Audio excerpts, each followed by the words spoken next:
In this video, we're going to focus on transcription, which is the molecular process by which DNA is copied to produce RNA, either coding RNA in the form of mRNA or messenger RNA, or non-coding RNAs that don't code for protein, but that carry out important roles in the cell as an RNA molecule. And we've talked about these before, these so-called non-coding or functional RNAs.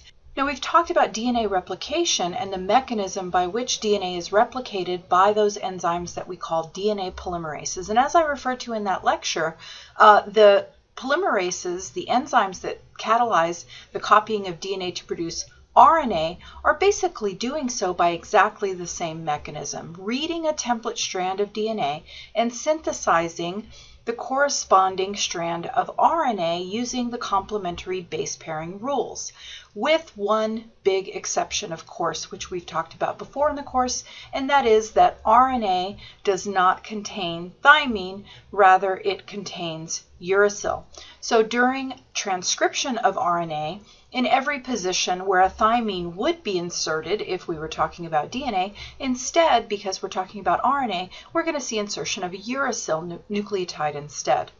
All right, so the enzymes that catalyze this DNA-directed RNA synthesis, this transcription, are RNA polymerases. And depending on what organism you're looking at, you're going to see a variety of different RNA polymerases that are charged with transcribing specific sets of genes. Now, the exception to that is that the prokaryotic organisms, the bacteria and archaea, only have one RNA polymerase in the cell that's responsible for transcribing all genes. So remember that these organisms are evolved for simplicity and efficiency.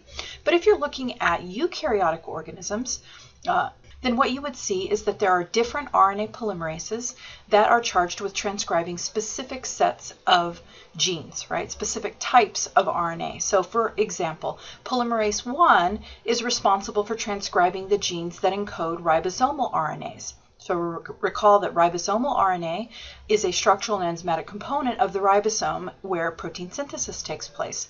Polymerase 2 is the polymerase that's responsible for transcribing all of the RNAs that are going to be associated with functional protein products. So that includes the messenger RNAs, which actually contain the protein code, the class of RNAs called small nucleolar RNAs, or snRNAs, which regulate splicing, and microRNAs, or miRNAs, which, as we've talked about in the course before, are associated with RNA inhibition, that is the regulation of expression of different genes, mRNAs, and therefore the expression of the proteins encoded by those genes.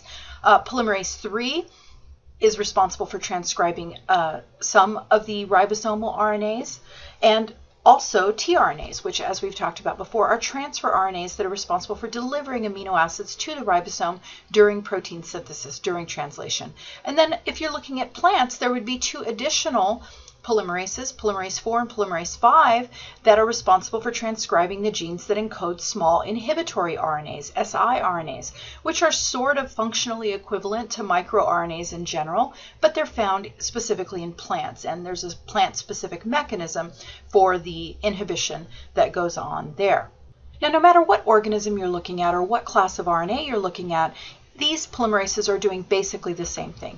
They're copying a sequence of DNA, a template strand of DNA, and synthesizing a nucleic acid of RNA using the complementary base pairing rules, right? But there are slight differences in the mechanism that's involved, and there are slight differences in how these polymerases are all regulated.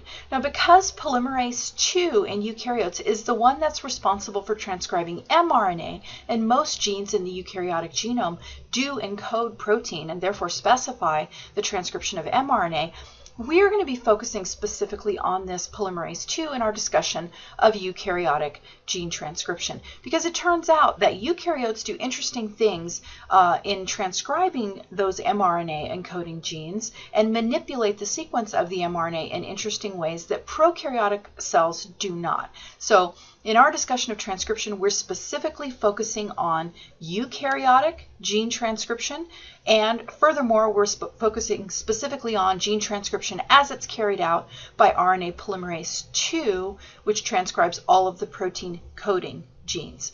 Now, just as we saw in DNA replication, transcription is going to begin at specific sequences in the genome called promoters.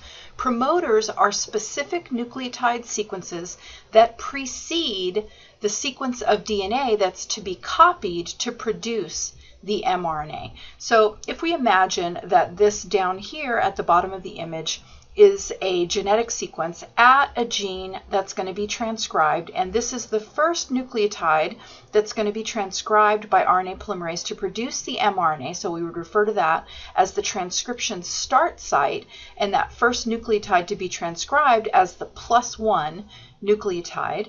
The sequence preceding that, or upstream of that, we would refer to as the promoter.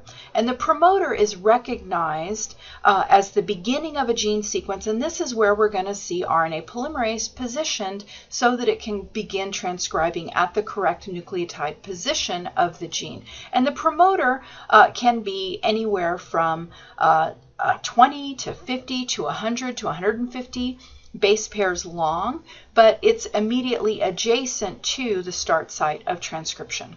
Now, if we look in eukaryotic gene sequences and specifically look at the promoter sequences that precede the sequences to be transcribed, what we would find is that in about 20% of eukaryotic genes, there would be a consensus sequence at about position -30, so in other words, 30 nucleotides upstream of the start site, that would look something like this: TA, TA, and either an A or a T, A.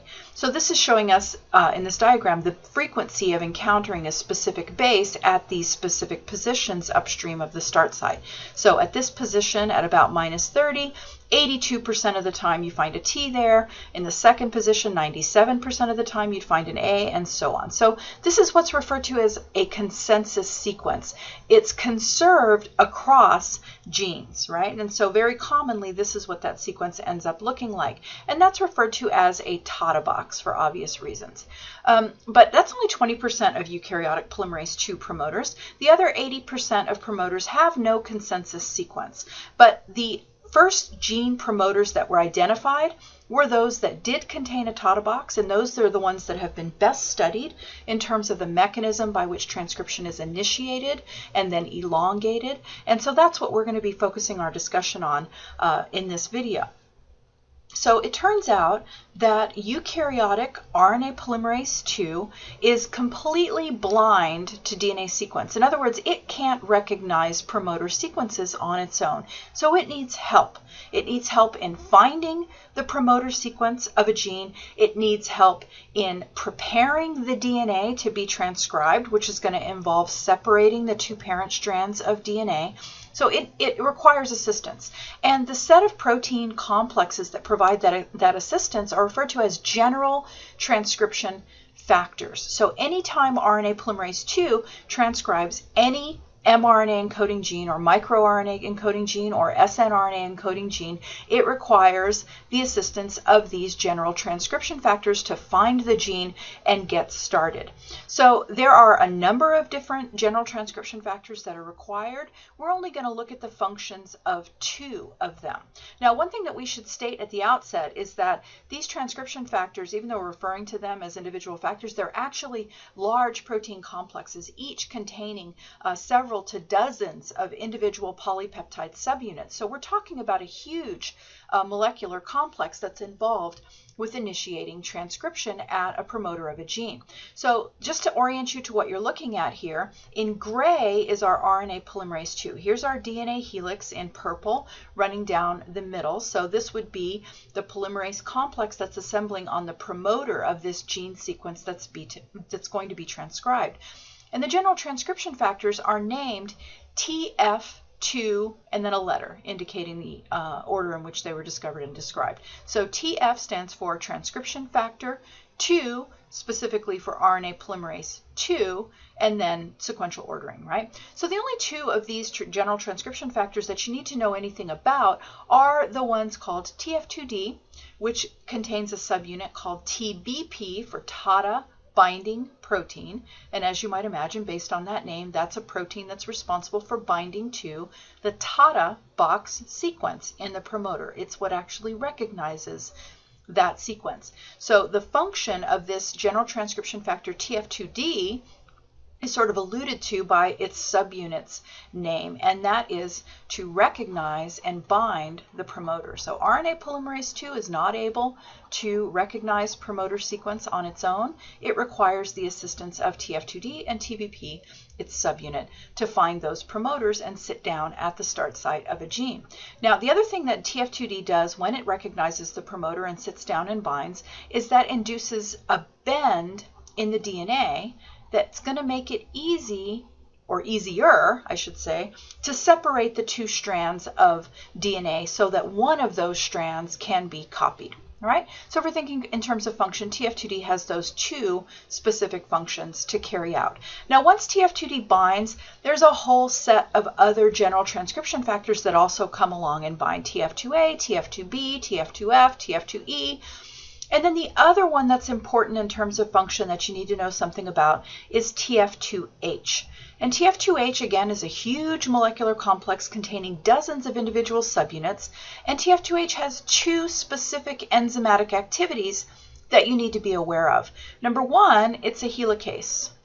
And so, as you might imagine, being a helicase, it's going to be the subunit that's responsible for taking these two parent strands of DNA and separating them from one another so that polymerase II can gain access to the sequence of the DNA strand to be copied, what we would call the template strand of DNA, so that it can start synthesizing the complementary sequence of mRNA. So the helicase activity of TF2H is responsible for separating the parental strands of DNA, and then TF2H also has a kinase activity. And as we've talked about before in the course, we know what kinases do. Kinases phosphorylate target molecules using phosphate transferred from ATP. Now, the target of this kinase activity of TF2H is RNA polymerase II itself, and more specifically, a domain of the RNA polymerase II complex called the C-terminal domain. So if you remember in our discussion of protein structure, we talked about the N-terminus of a primary structure of a protein and the C-terminus. The N-terminus would be the side of the synthesized polypeptide that has the free amino end, and the C-terminus would be the side that has the free carboxy terminus end. And so that's what we're talking about here, is a polypeptide subunit of polymerase II at the C-terminal domain. So this kinase is actually going to be adding phosphate groups to this C-terminal domain. And that's going to accomplish a couple of things for RNA polymerase II. Once RNA polymerase II has been phosphorylated here, those phosphates are going to be recognized and bound to by a set of what we might consider to be kind of hitchhiker proteins. They bind to the phosphates on RNA polymerase II's C-terminal domain, and then they kind of hitchhike along when polymerase II zooms off and starts transcribing this gene. They're kind of hitchhiking along with the enzyme, and they're going to have important roles to play in modifying the mRNA. So those two sets of hitchhiker proteins we're going to collectively refer to as the capping enzyme and cleavage factors enzyme. And those are going to have two very distinct functions to serve later on, and we'll get to those, right? But for right now, we'll just consider those hitchhiker proteins that tag along with RNA polymerase II by virtue of the fact that they recognize and bind to these phosphorylated residues on polymerase II's C-terminal domain. The other thing that's accomplished by phosphorylating RNA polymerase II is that it allows RNA polymerase II to leave the promoter where it's been positioned and start zooming off down the DNA, copying and producing its mRNA as it goes. So unphosphorylated RNA polymerase II has a very high affinity for the general transcription factor complex, and it's sort of stuck here at the promoter. You can consider that sort of like you sitting at a stop sign in your car, and you're sitting there and you've got your foot on the brake, so you're not going to go anywhere, but your right foot is hitting the accelerator, right, and wanting to zoom off, zoom off, zoom off. And polymerase is kind of in that situation. When it gets positioned at the promoter, as soon as TF2H unwinds the two parental strands, RNA polymerase is going to start trying to copy, but it can't leave the promoter.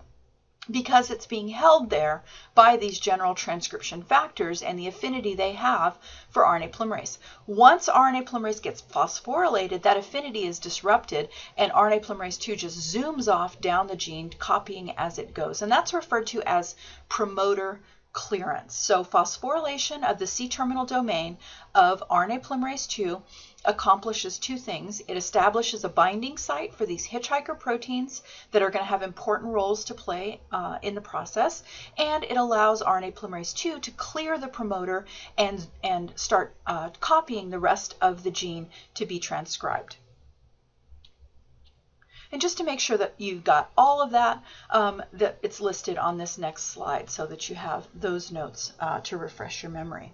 So once RNA polymerase 2 has left the promoter, now we're in the stage of transcription that's referred to as elongation. That was initiation.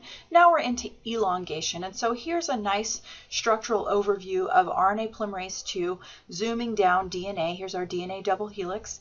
And you can see here that there's a short little stretch of that DNA that's being separated and allowing this RNA polymerase 2 to read out the sequence of the template strand that's being copied, and only one strand is going to be copied for any given gene in the genome, and synthesizing an RNA, which we see coming out of this exit tunnel at the top, right? And so if we zoom in a little bit and see what's happening here, what we would see is that we have our two parental strands of DNA, and those are illustrated here in blue, and our mRNA here in red.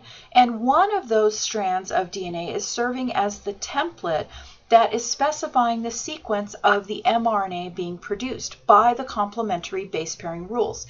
So just like we saw in DNA replication, RNA polymerase is coming along here and it's reading the sequence of nucleotides in the parental DNA strand, the template strand, and it's matching up the correct nucleotide by the base pairing rules that fits like a puzzle piece in terms of those hydrogen bonding interactions. And it's synthesizing covalent bonds between those nucleotides as it goes. Right now, again, the only exception to what we're seeing now compared to DNA replication is that this is mRNA. This is RNA, so there's no thymine in RNA. Anywhere where there would be a T, so opposite an A in the template strand, instead of a T, we're going to see a U.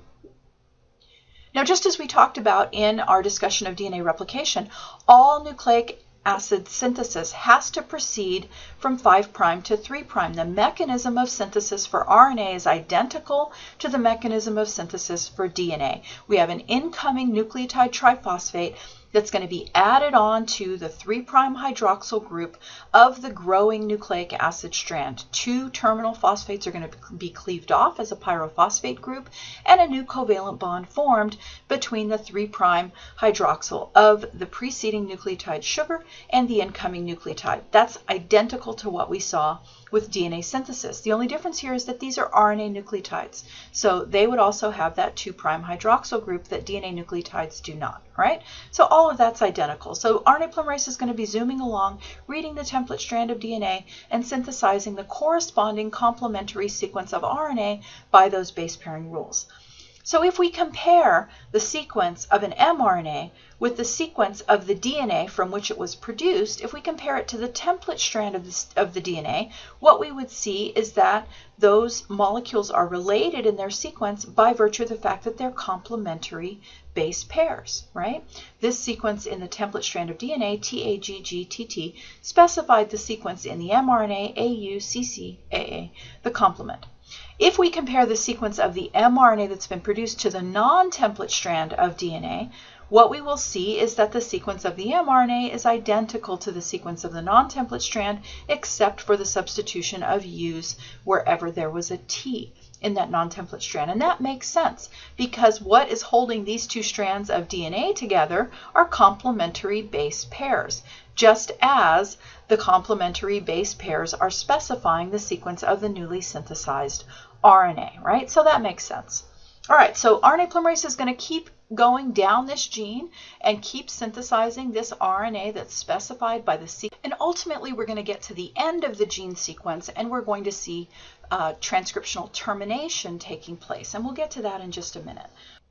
But before we do, I want to introduce the idea of processing of eukaryotic mRNAs, because it turns out that the process of transcription in eukaryotes is not as simple as just copying the sequence of the template to produce the corresponding complementary sequence of mRNA. It turns out that eukaryotic mRNAs are modified or altered in 3 important ways.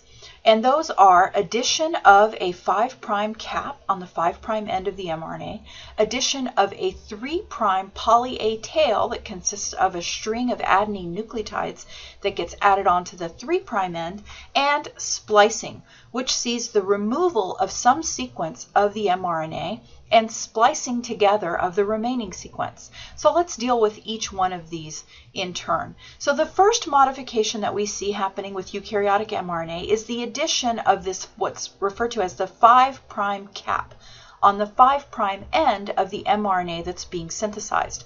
So in the illustration here, we have a sequence of DNA, a genetic sequence that's being transcribed. Here's our polymerase II, and here's our phosphorylated C-terminal domain of that polymerase II that we talked about before, right? And so that phosphorylated domain is bound by, as we said, hitchhiker proteins, including a capping enzyme.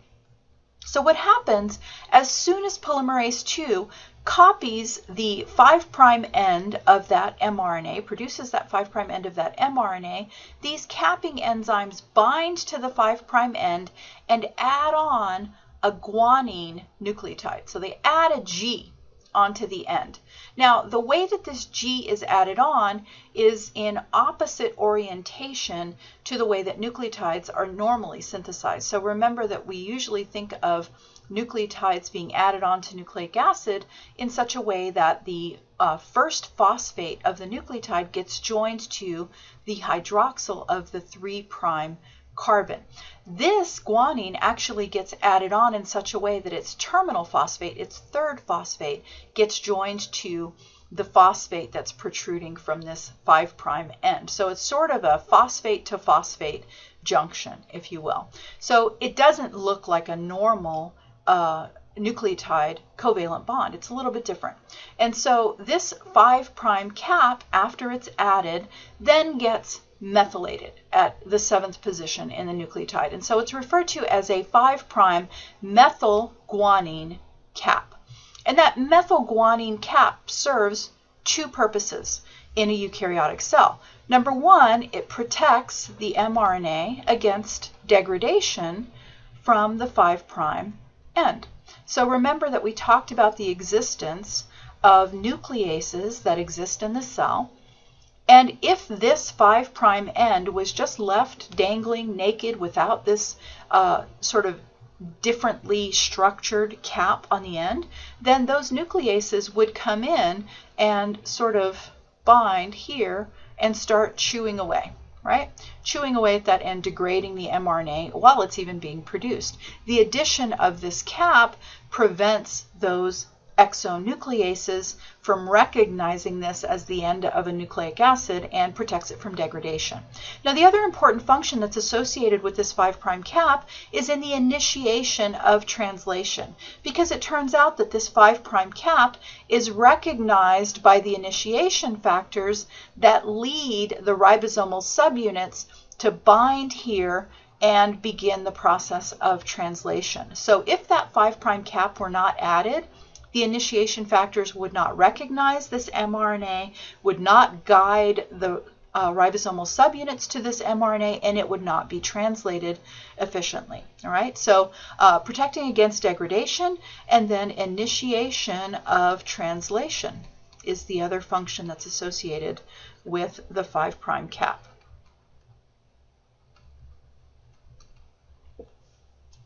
All right, so that's modification number 1, 5' methyl guanine cap addition on the 5' end of the newly synthesized mRNA. The other modification that happens at the other end of the mRNA is addition of what's referred to as the poly A tail. So 3' poly A tail addition. And one thing to recognize at the outset is that addition of this poly A tail, so this string of adenine nucleotides on the 3' end of the mRNA, is actually linked to termination of transcription. And this is the way that that works. If we look at our image here, here's our RNA polymerase enzyme in purple. Here's the strand of DNA that's being copied to produce the mRNA. So the mRNA here is in green. You can see it protruding from the RNA polymerase.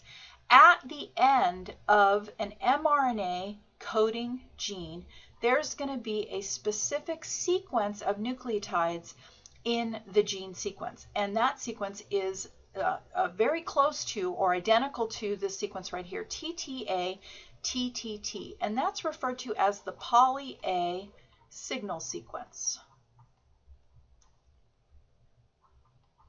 It signals the end of a gene being transcribed. All right. Now, it would be nice if termination was as simple as RNA polymerase sees this sequence and says, oh, okay, that's the end of the gene. I'm done. I'm going to just, dissociate from the DNA and go away. But as we said before, RNA polymerase is blind to sequences of DNA. It can't recognize this sequence as being any different from any other sequence in the genome. So to terminate transcription, we actually require the assistance of other proteins. And those other proteins are going to be that second set of hitchhiker proteins that I alluded to earlier, and those are the cleavage factors. Now, there are a number of different specific proteins that are involved in this process. We're just going to collectively lump them all together and consider them as cleavage factors collectively. So these are hitchhiking along on that phosphorylated C-terminal domain of RNA polymerase. So what we have to imagine happening is RNA polymerase zooming down this gene, transcribing as it goes, and once it passes through this region of the gene that contains this poly A signal sequence, the complementary sequence is going to show up in the mRNA that's being transcribed, right? So the poly A signal sequence in the DNA is TTA, TTT. The sequence that shows up in the mRNA is AAU, AAA. And once this sequence shows up in the mRNA, the cleavage factors that were hitchhiking along on RNA polymerase jump off of the C-terminal domain of RNA polymerase and onto the mRNA itself. And as their name implies, what they do once they bind to the mRNA is they stimulate cleavage of the mRNA, breaking the mRNA after that poly A signal sequence, releasing it from RNA polymerase. All right? So what we have here is RNA polymerase that's holding this mRNA. It's still zooming down the DNA. It's clueless. It doesn't know that anything has happened, right? But the mRNA has been released from RNA polymerase, and so it's free. And what happens after that cleavage event is that there's another enzyme called poly A polymerase, or PAP, that is responsible for synthesizing this long string of adenine nucleotides, adding it onto the 3' end of the mRNA. So this end of the green sequence here is actually where the end of the genetic sequence, the genetically encoded sequence of this mRNA is. All of the rest of this is not actually encoded by the gene. It's instead added on enzymatically by this poly A polymerase after the fact, post-transcriptionally. Now, what's the function of this poly A tail other than being involved with termination of transcription? Well, a couple of functions. Number one, just like we saw with the addition of the 5' cap, adding this long string of adenine nucleotides onto the 3' end is going to provide some protection and slowing of degradation of the mRNA from the 3' end. So again, we're going to see a protective effect associated with addition of the poly A tail. And it's also involved in a way with translation, but in the case of the poly A tail, it's more involved with increasing the efficiency of translation rather than initiation of translation. And it's a little bit difficult to imagine how that would work without knowing the details of translation. This will make a lot more sense when you actually watch the video lecture for translation and understand the mechanism by which translation occurs. But what we have to imagine is something that looks like this, where we have our 5' end of our mRNA with our methylated guanine cap, right? And what happens is that the mRNA is sort of looped around like so, bringing the 3' poly A tail in close approximation to the 5' end. Now, as I mentioned over here when we were talking about the 5' cap, that 5' cap is bound by initiation factors that essentially lead the ribosome to the correct start position to begin translating this mRNA. And so the ribosome assembles, it starts translating, it goes all the way around the mRNA until it reaches a stop termination signal sequence at some position in the mRNA, and then the ribosomal subunits sort of dissociate, the large and small subunit dissociate from the mRNA.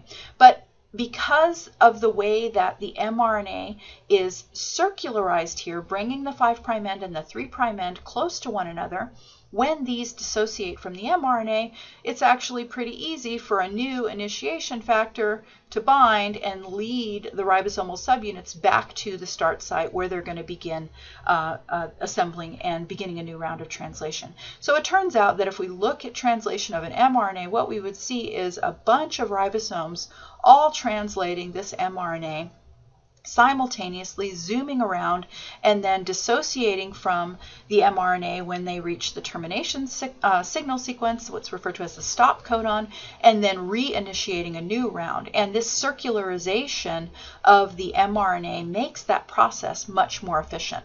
All right, so addition of the 5' cap protects the 5' end against degradation and is also associated with initiation of translation in that the 5' cap is recognized by initiation factors that lead the ribosome to bind. And the 3' poly A tail likewise is protecting the 3' end from degradation by exonucleases and also increasing the efficiency of translation by virtue of the fact that it gets brought close to the start site of translation. Okay, so how is this linked to termination? I told you that the mRNA is released from RNA polymerase, but RNA polymerase keeps zooming down the gene. It's still transcribing, so that hasn't really terminated anything. Well, what we have to understand is, what is this RNA polymerase now holding? This RNA that it is now holding and extending still, copying past the actual genetic sequence, does not have a 5' cap. Remember that the 5' cap was added to the very 5' end of this mRNA. So when this mRNA is released from RNA polymerase, this 5' end that RNA polymerase is still going to be holding is going to be what you might consider naked, no 5' cap. And so those exonucleases are going to be coming along and starting to chew away and chew away and chew away at this RNA that RNA polymerase is still holding. And it turns out that once that mRNA gets to a specific short length, this entire RNA polymerase DNA complex gets destabilized, and RNA polymerase II just falls off of the DNA at some position downstream of this poly A signal sequence, right? So the poly A signal sequence marks the end of the gene sequence.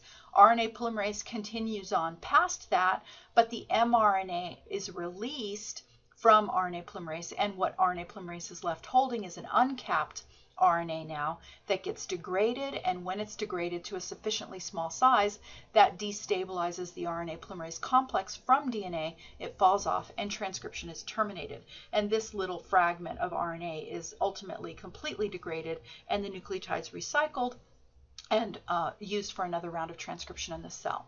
All right, so that's processing or modification events number 1 and number 2, 5' methylguanine cap addition, number 1, 3' poly A tail addition, number 2, which is also linked to termination of transcription.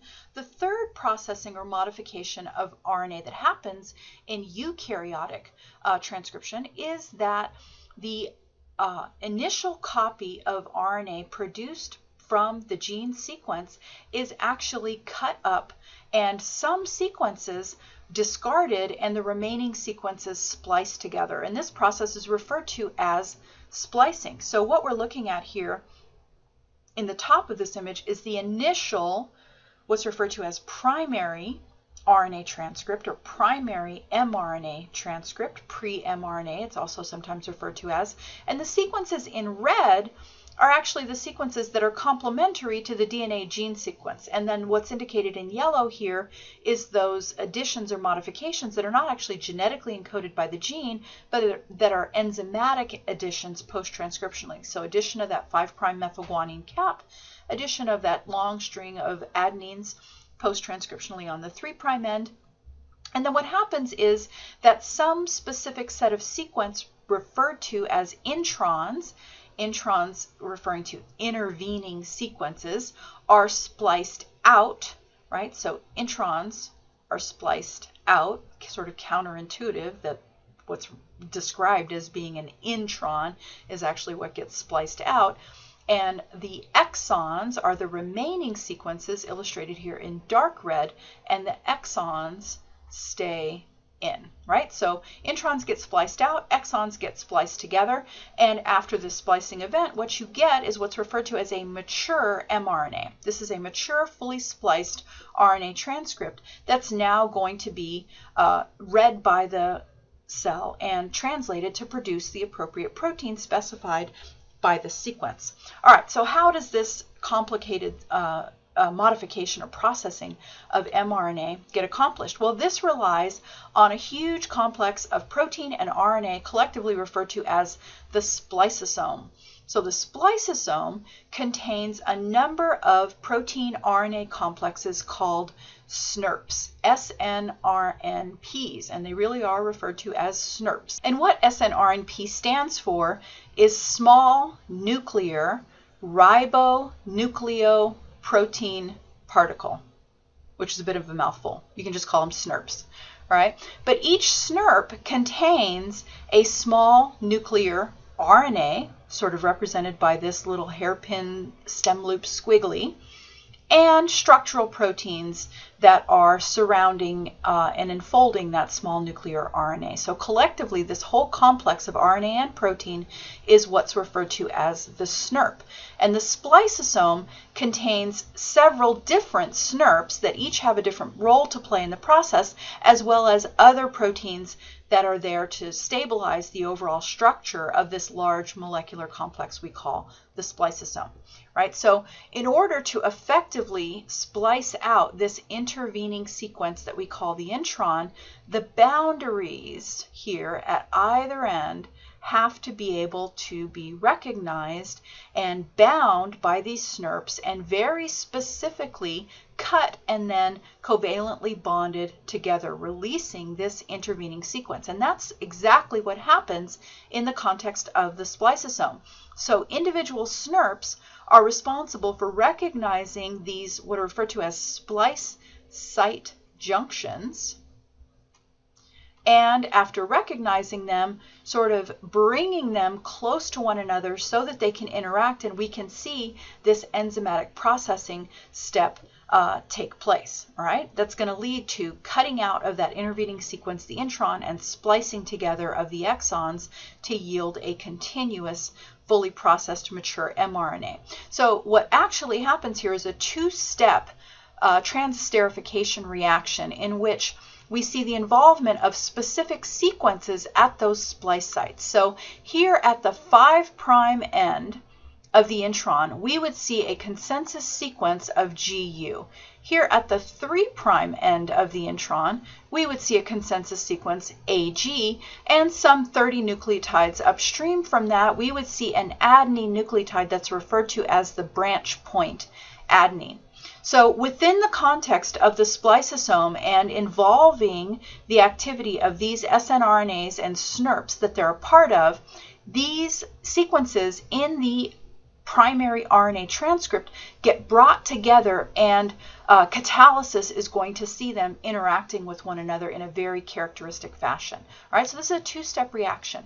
Step one is that this branch point adenine actually attaches itself to this G at the 5' end of the intron, right? And that's a new covalent bond that gets formed. And when that covalent bond gets formed, we see the covalent bond between that G and the terminal nucleotide of this exon being broken, right? So effectively, this exon has now been released from the intron, and the intron is now bound at its 5' end to this branch point adenine. So that was step 1. Step 2 involves this terminal nucleotide of exon attacking the terminal nucleotide of this second exon, forming a new covalent bond with it. So let's say that this terminal nucleotide was a, right? So let's put an A here at this position at the end. And this nucleotide here at the first position of this second exon was a C. This A is now going to be covalently bonded to this C, and when that new covalent bond is formed, the covalent bond between this end nucleotide of the intron and this C of the exon is broken. And so what we would see there is that the intron is released in the form of what's referred to as a lariat structure, because it kind of looks like a lariat, a rope lariat that a cowboy would use to rope some cows. And this exon here is now covalently bonded to this exon here, and we could see that splice site junction where that A at the end of this exon is now covalently bonded to the C at this beginning of this second exon in a very precise fashion, right? One continuous mRNA that's now been spliced together. Now this doesn't make a whole lot of sense, right? This seems to be needlessly complicated, and as we've talked about many times before in this course, whenever you see something that looks needlessly complicated, there has to be some benefit to that complicated mechanism. There has to be something that the cell is getting out of that. And based on what we've talked about so far, it's not so easy to see what a cell could possibly get out of complicating this transcription process by splicing out bits of the mRNA that's been produced, right? So if the cell doesn't want this intron in the final mRNA, then why even have that sequence in the gene? Why transcribe it at all? Well, it turns out that for the vast majority of RNAs in our genome and in the genomes of other complex multicellular organisms like us, what we see is something called alternative splicing. So it's a fact that for every gene in the genome and every primary RNA transcript produced from those genes in the genome, there are multiple ways that that primary transcript can be spliced, leading to different mature mRNAs produced from that one gene. So in the human genome specifically, about 85 to 95% of our genes undergo alternative splicing. And what that means is that for the 20,000 genes that we've got in our genome, we can potentially produce multiple proteins, a few proteins to dozens of proteins to even hundreds of different proteins from the very same gene sequence. So with a limited set of genes, we can produce essentially an unlimited set of proteins. And this actually explains a puzzle that baffled geneticists and genomics researchers for a long time. After the number of genes in the genome was pretty well defined at about 20,000, and it became clear that the number of genes that we have in the human genome is really no more than a fruit fly has in their genome, and is not that different from other far less complex organisms. It was a real puzzle as to how that could possibly be true, given the complexity and function that we see in us compared to other organisms. How could we have the same number of genes? And alternative splicing is the explanation for that puzzle, because we can start with only 20,000 genes, but still produce hundreds and hundreds of thousands of different proteins from those genes via alternative splicing, right? So how does that work? Well, here we have in our illustration here a diagram of a gene sequence. And let's say that this gene sequence has 5 exons defined here in different colors. So whatever this nucleotide sequence here is, it has the potential to be included in a fully spliced, mature mRNA produced from this gene, right? That's what we're defining as exons here. These intervening sequences that are not blocked would be our introns, right? So here's our primary RNA transcript, and let's just make it clear that's our primary RNA transcript, the faithful copy of our gene beginning at the transcriptional start site +1, going all the way down here to presumably where we would see a poly-A signal sequence at this end, terminating transcription.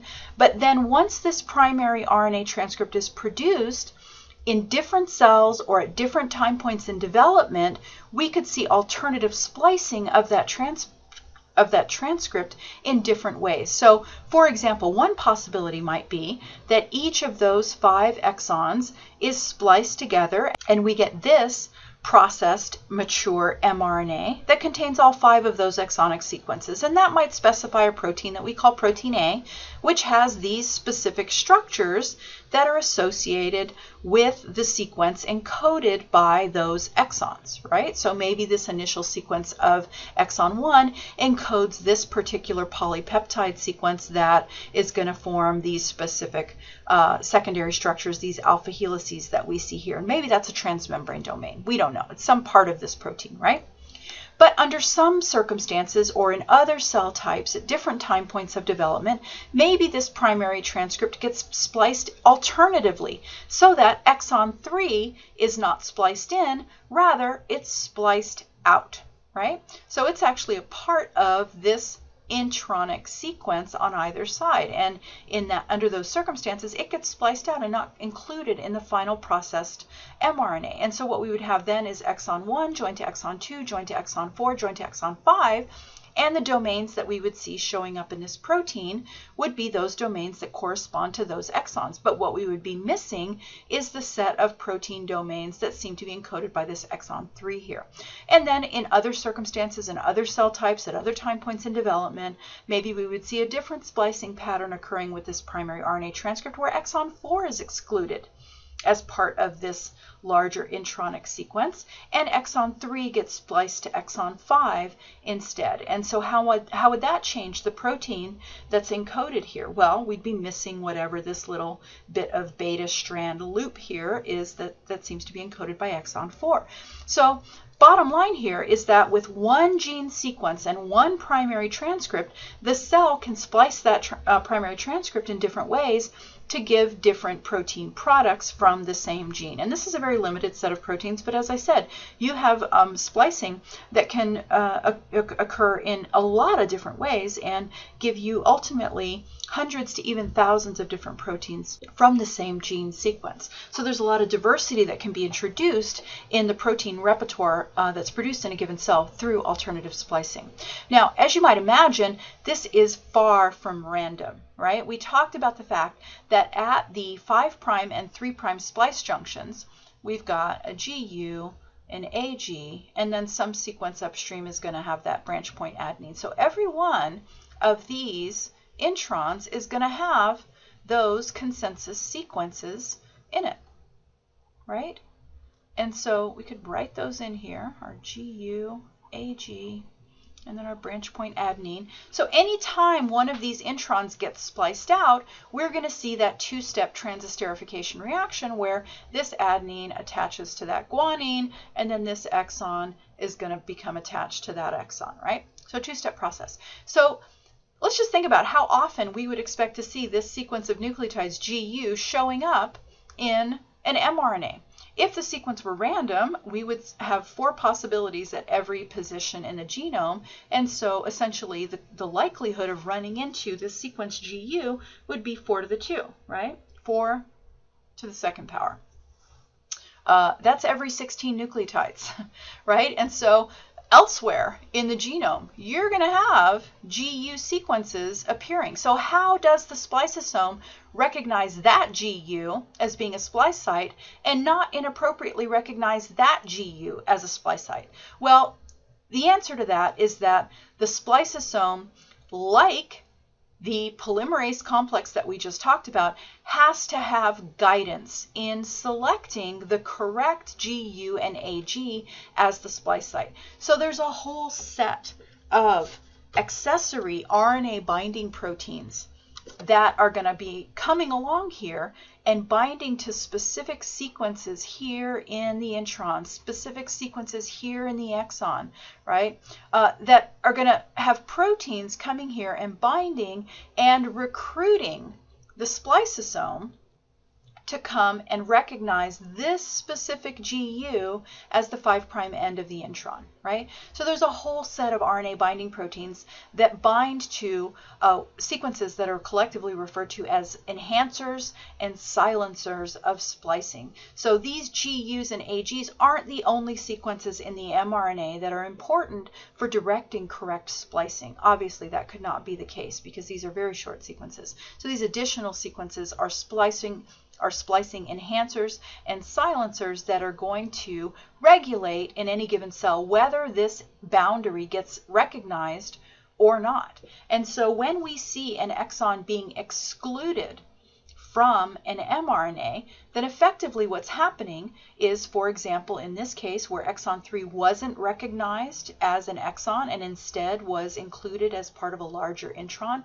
is that these boundaries at the ends of the intron on either side were not allowed to be recognized by splicing silencers. And so this ends up being the 5' end of this intron, and this ends up being the 3' end of this intron, and this exonic sequence is just a part of the intron, right, and gets spliced out along with all the rest of this sequence.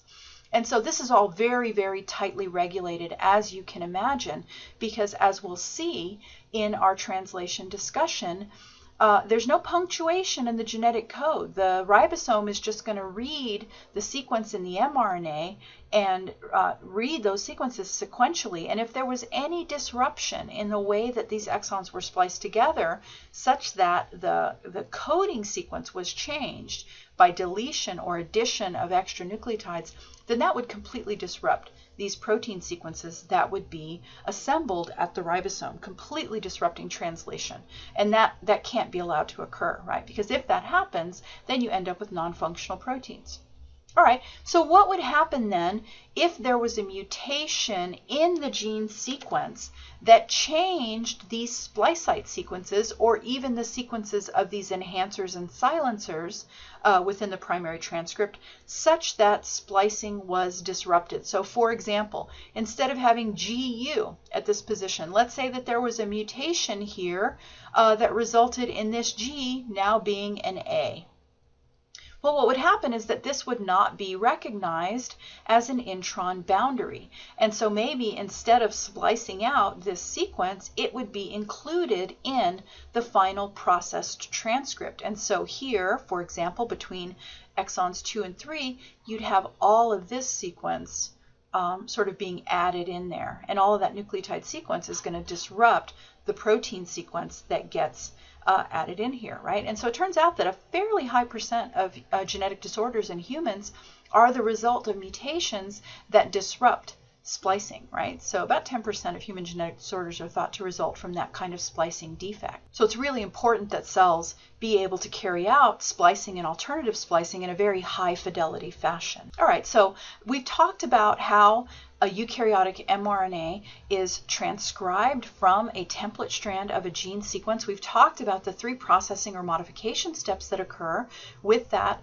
mRNA on its way to leading to a fully mature, fully spliced mRNA product that can be read by the ribosome. And so overall, what we see happening is a genetic sequence, right, and one strand of that genetic sequence being copied in the process of transcription, so going from the language of DNA nucleotides to the language of RNA nucleotides. And then that sequence in the mRNA, once it's been fully processed and modified, specifying the sequence in a protein through the process of translation. So now going from the sequence of nucleotides in nucleic acid to the sequence of amino acids in a polypeptide chain. And in the next video lecture, we'll delve into the details of how this occurs at the ribosome and how it's regulated so that it occurs correctly.